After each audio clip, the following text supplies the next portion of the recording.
Nah, kemarin kita sudah mendefinisikan siapa itu orang yang memberontak.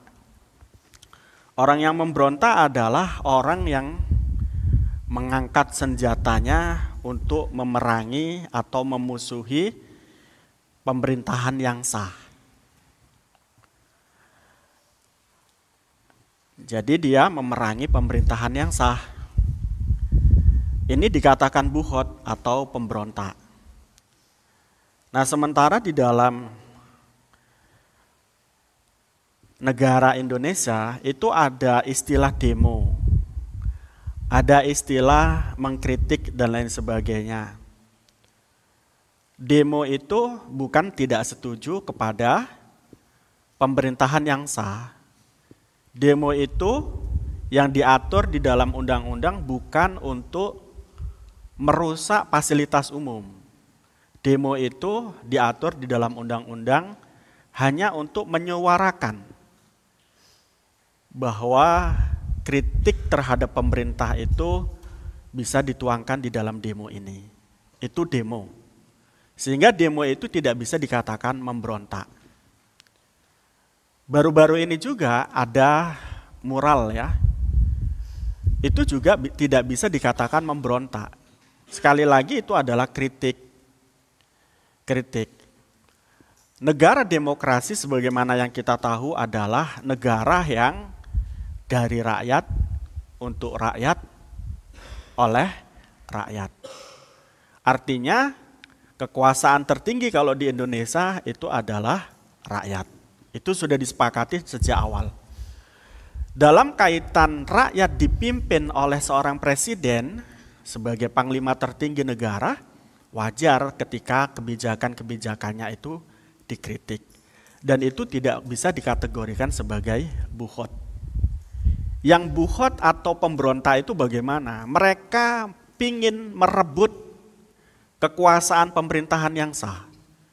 Yang kemudian mereka ingin menguasainya dan menggantikan sistem pemerintahan sebagaimana yang mereka inginkan. Itu baru dikatakan buhot atau apa?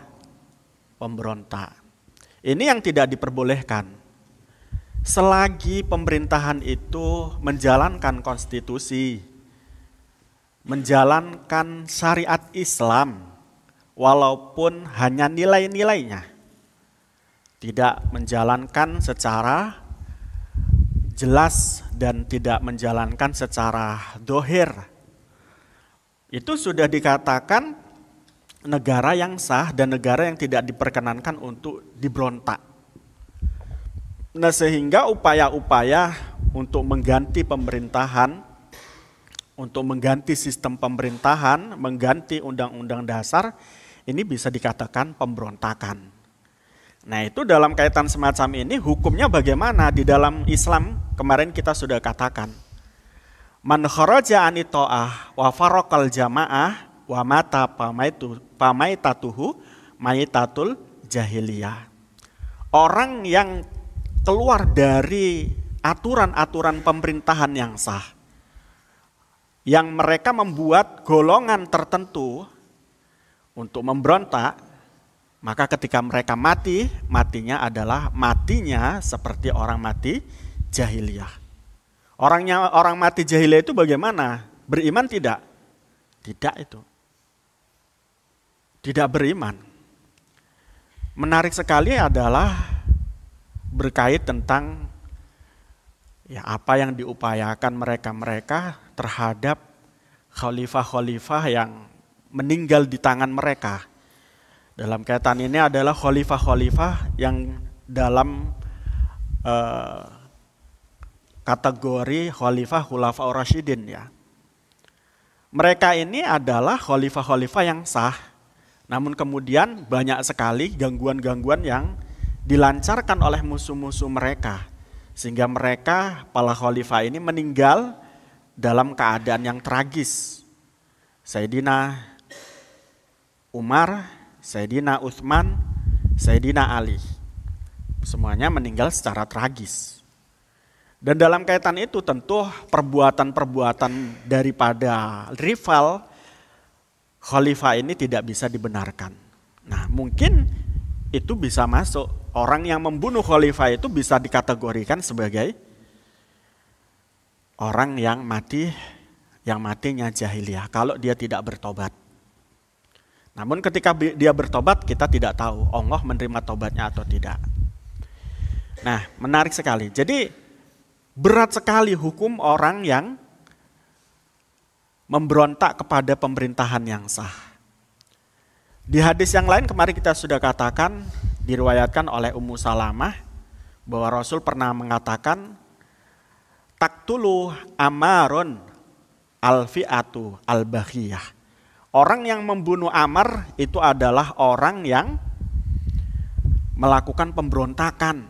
Sebab apa? Posisi Amar pada saat itu menjadi orang penting di negara di zaman Rasulullah menjabat sebagai pemimpin negara. Jadi ini yang perlu kita garis bawahi.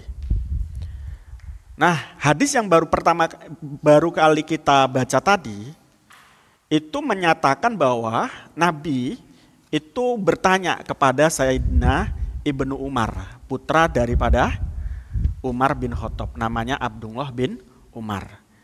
Nabi bertanya, hal tadri ya Ibnu Ummi Abdin, kaifa hukmu wa fi man baghiya min hadil ummah.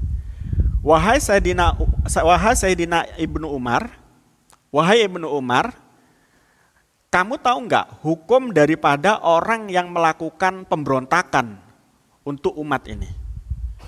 Pada saat itu Ibnu Umar tidak menjawab dan beliau hanya mengatakan Allah dan Rasulnya lebih tahu ya Rasulullah. Lantas kemudian Nabi mengatakan la yujhazu jarihuha.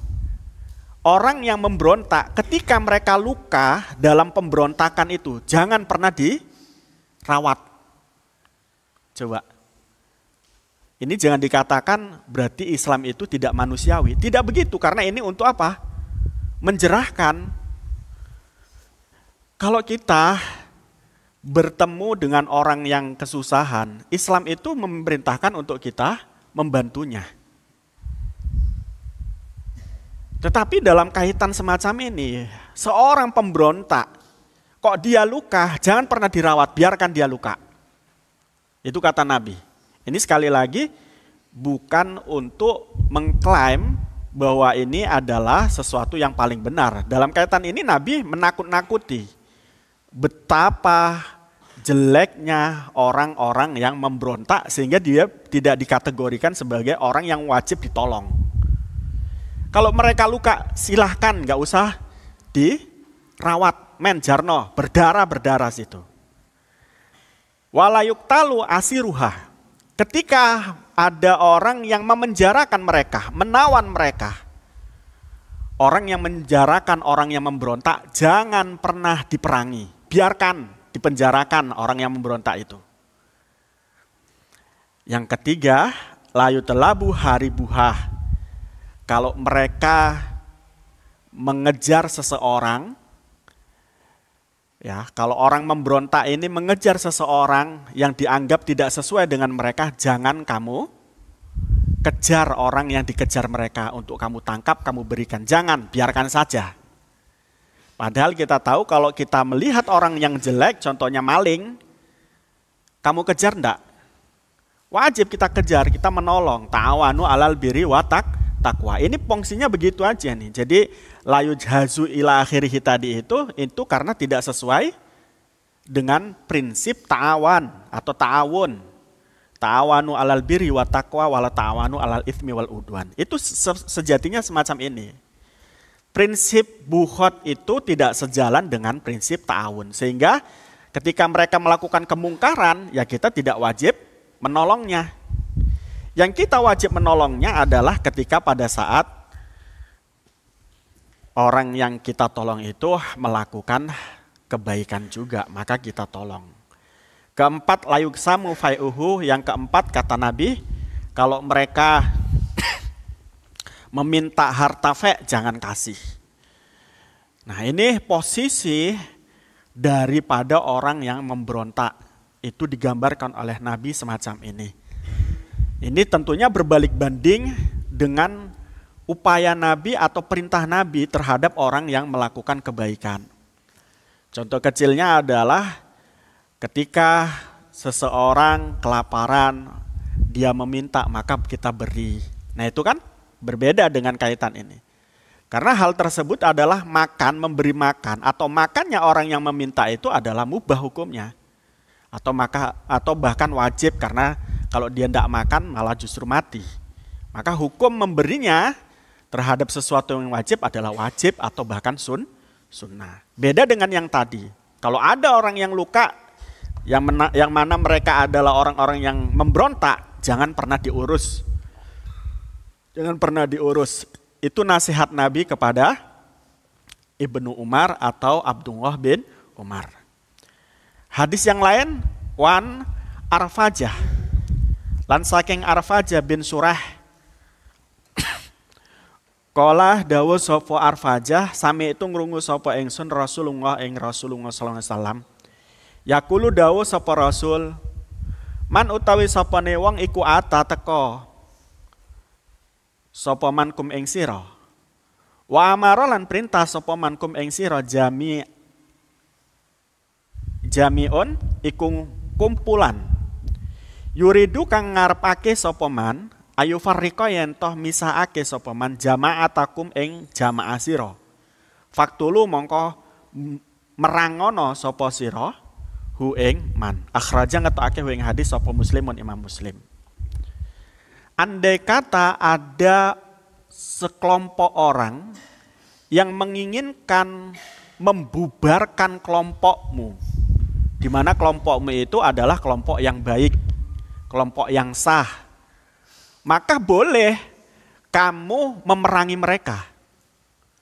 Ya, ada kelompok, ada seseorang yang ingin merusak kelompok orang lain yang sedang bersatu, di mana kelompok yang lain ini adalah kelompok yang baik, tidak menyalahi aturan agama, tidak menyalahi aturan negara. Ketika dibubarkan, maka wajib kita perangi. Itu dalam istilah kelompok bingkainya. Kalau dalam bingkai yang lebih besar lagi adalah negara. Negara adalah satu organisasi yang besar yang terdiri dari rakyat, pemimpin, wilayah, dan juga pengakuan dari negara lain. Itu negara. Dengan demikian siapa saja yang mau merusak kesatuan dan persatuan negara Republik Indonesia atau negara, maka boleh kita perangi. Boleh kita perangi. Sudah bersatu, kebijaksanaan dari pemerintah itu sudah optimal. Ingat loh, optimal itu adalah optimal kapasitas manusia, tidak kapasitas kemauan manusia atau rakyat. Kapasitas manusia itu bagaimana? Kemampuan berbeda-beda dalam kaitan ini. Contoh dalam tanda kutip, kemampuan Pak Karno, ya Bung Karno sebagai presiden waktu itu tidak sebagaimana kemampuan Pak Harto. Kemampuan Pak Harto tidak sebagaimana kemampuan B.J. Habibie dan lain sebagainya. Tentu dalam kaitan ini kebijakannya pasti berbeda-beda dan tidak mungkin kebijakan itu bisa memuaskan seluruh rakyat Indonesia. Lawang kamu saja jadi ketua kelas, itu bisa nggak kamu jadi ketua kelas itu bisa memuaskan keinginan anggota kelasnya? Tidak bisa. Kamu jadi ketua kamar, padahal kamu sudah bagus, sudah baik, sudah optimal, kemampuanmu notok jedok. Dan pada saat itu kamu juga tidak bisa memuaskan mereka. Itu adalah hal yang wajar. Tapi upaya untuk selalu baik itu adalah upaya yang terus harus dilakukan. Nah, pemerintah kita sekarang ini sudah melakukan upaya yang paling baik dalam penanganan pandemi virus corona ini. Namun begitu banyak orang yang tidak puas. Tidak puas. Mengatur negara itu bukan sebagaimana mengatur kelas. Sebagaimana mengatur jumlah orang yang sedikit. Dia itu hubungannya itu hubungan dalam negeri dan luar negeri. Kebijaksanaannya itu berpengaruh kepada dunia dan juga pengaruhnya kepada masyarakat yang ada di dalam negeri. Itu begitu. Contoh kecilnya adalah andai kata kita tidak ikut dalam dalam upaya atau isu global yang disebut dengan pandemi ini. Tidak ikut, wes Indonesia pokoknya nggak usah ada pandemi-pandemian, biasa saja, biar mati-mati. Nggak usah vaksin-vaksin, nggak usah maskeran-maskeran, dan lain sebagainya. Kalau kita semacam itu, negara lain itu pasti akan protes. Kalau mereka protes, ya tentu impor, ya bahan-bahan impor itu tidak sampai ke Indonesia. Ekspornya kita juga nggak akan sampai ke negara lain. Coba bahaya nggak? Ngomong nggak bahaya? Bahaya. Ini dari mana ini? Dari Jepang ini. Kalau andai kata nggak ikut isu global berkait tentang dari mana? Tentang apa? Virus corona, ini nggak mungkin sampai sini. Loh, ini hal yang primer kebutuhannya. Tidak semua orang membutuhkannya. Yang bentuknya adalah, ini sekunder ya. Yang bentuknya adalah primer yang tidak bisa kita hindari, itu banyak sekali bahan-bahan baku yang dibutuhkan dari luar negeri untuk negara Indonesia. Itu berkait tentang kebijakan ini saja. Untuk nanti kebijakan keuangan. Kita nggak ikut isu global tentang pandemi. Bagaimana hutang kita? Ya, IMF itu mungkin akan melambungkan semaunya sendiri itu. Bunga daripada hutang kita. Jadi nggak bisa. Terus yang kemudian, Indonesia itu di dalam luar negeri juga harus pintar-pintar memanage bagaimana uang itu terus berputar. Tidak disimpan begitu saja. Di era pandemi ini orang ketakutan menggunakan uangnya. Mereka bisa saja mengendapkan uangnya di bank atau di tabungan. Bisa saja. Nah, dalam keadaan semacam itu, itulah yang ditakutkan oleh pemerintah. Aku awakmu seandainya, 2 tahun ini seandainya hanya makan ubi, beras, dan sayur-sayuran yang seadanya. Tidak mengeluarkan uang, tidak pernah ke pasar. Se-Indonesia semacam itu semua. Apakah Indonesia ini akan aman? Enggak, keuangannya hancur. Bisa-bisa kayak Somalia. Nah, dari situlah kemudian pemerintah melakukan satu kebijakan publik yang disebut dengan apa? Dana bantuan, BSU, apalagi BB itulah, pokoknya bantuan-bantuan itu. Agar apa? Di situ pemerintah menstimulus agar masyarakat itu membelanjakan uang pemerintah. Dalam tanda kutip. Biar tidak ada krisis moneter nanti pada gilirannya. Nah, coba sesusah itu menjalankan negara. Nah, kalau kemudian kita protes, yang protesnya itu kemudian menyebabkan kita benci kepada pemerintahan, pada pemimpin pada saat ini, dan kemudian kita melakukan satu upaya-upaya pemberontakan sebagaimana teroris-teroris itu, tentu tidak akan jadi baik. Mari kita bersama-sama tentunya memahami dan kemudian mengupayakan pemerintahan negara Republik Indonesia ini agar bisa menjadi satu. Nah, sehingga andai kata ada orang yang memaksakan untuk memberontak karena alasan tadi, pemerintah Indonesia tidak bisa mengusir pandemi virus corona. Pemerintah Indonesia tidak mau mengambil kebijakan a priori, tidak peduli terhadap isu global. Kenapa harus mengikuti isu global? Tidak berpendirian sendiri.